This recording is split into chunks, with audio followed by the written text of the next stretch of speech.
this deal. Let's get more reaction now from Behnam Ben Taleblu, who's a senior fellow at the Foundation for the Defence of Democracies. Thanks very much for being with us. What are your initial thoughts on this now? A pleasure to be with you. Well, no doubt, like previous guests have said, this is certainly historic.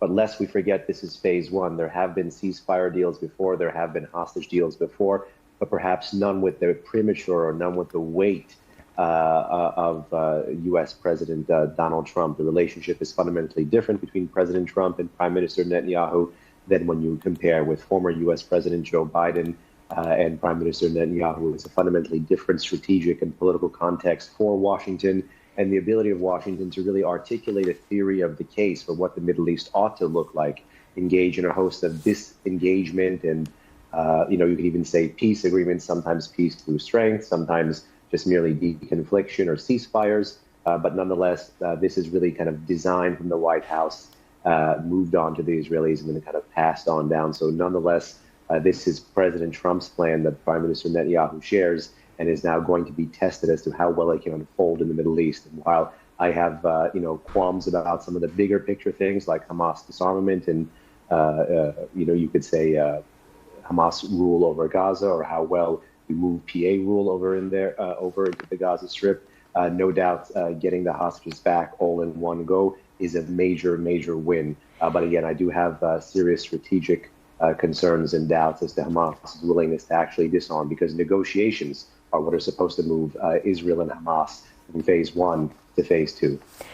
Tell us about how we got to this point. I mean, it was interesting, wasn't it, that some major players amongst the negotiators, the Qataris, the Egyptians, and Turkey as well, there were some big names, and also the Americans sent big delegations to the talks.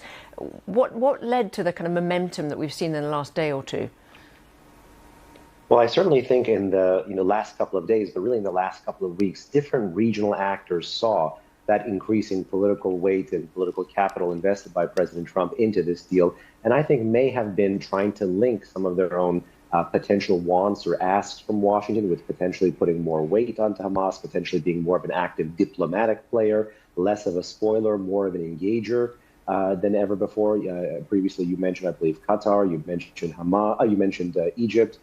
Turkey as well. President Erdogan recently had a trip to Washington, a high-level trip where he met with President Trump. Even from the sidelines, the Iranians, the state patron of the Hamas terror group, have been calling for a ceasefire as well. So really, I think everyone from different political or strategic angles was looking for something of a ceasefire, something of a break, and that's what really kind of cleared the momentum for the president to barrel ahead.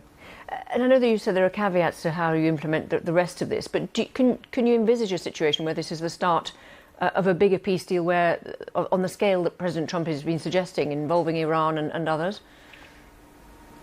Well, certainly I think Iran might be a bit too soon, but the president certainly does see this as a bridge to greater integration between the existing pro-American order in the region. And, the major pillars of that are Israel and Saudi Arabia. There has been talk, of course, of an Abraham Accords 2.0. In fact, there was a lot of cautious optimism in the Middle East in the run-up to October 7 about a potential Saudi-Israeli diplomatic normalization. Potentially, if this deal is seen all the way through, if all the 20 points are implemented, then that really would clear a pathway for Israel and Saudi to really move ahead there.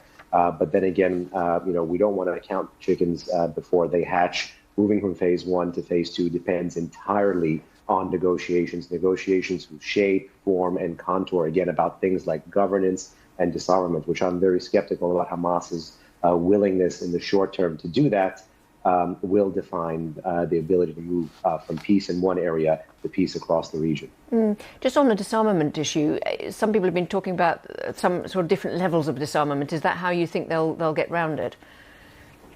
Well, I think that's the definitional game that Hamas is going to be playing. It depends on how one talks about disarmament. It depends a great deal on how one talks about what's left of Hamas's political and military leadership. Where do they go? What happens to them? What are the kind of ties that they may have back to anyone else in Gaza? And what's left of the infrastructure of the Hamas terrorist organization in the rest of the Gaza Strip? What weapons do they have? Do they have to turn over caches? How will the Israelis verify disarmament? These are all really hard things to do. But particularly, we shouldn't let these hard challenges, which again will be coming about in negotiations, we shouldn't let that really preclude the victory lap that I think the president and the prime minister and all else involved, particularly those regional countries we mentioned, deserve to take tonight, because that will be getting the hostages back. Just very briefly, if you had to bet, would you think this is going to actually result in an agreement and a return of the hostages?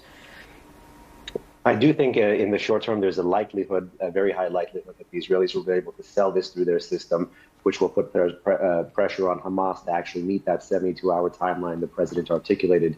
But from that point on, after delivering the hostages, the real challenges begin. And the challenges are just as plentiful on the Israeli side domestically as they will be for Hamas and its external backers. Ben Taleblu, thank you very much indeed. Thank you. And just before we go, a reminder of these major developments in the past few hours. After intense negotiations in Egypt, Israel and Hamas have reached agreement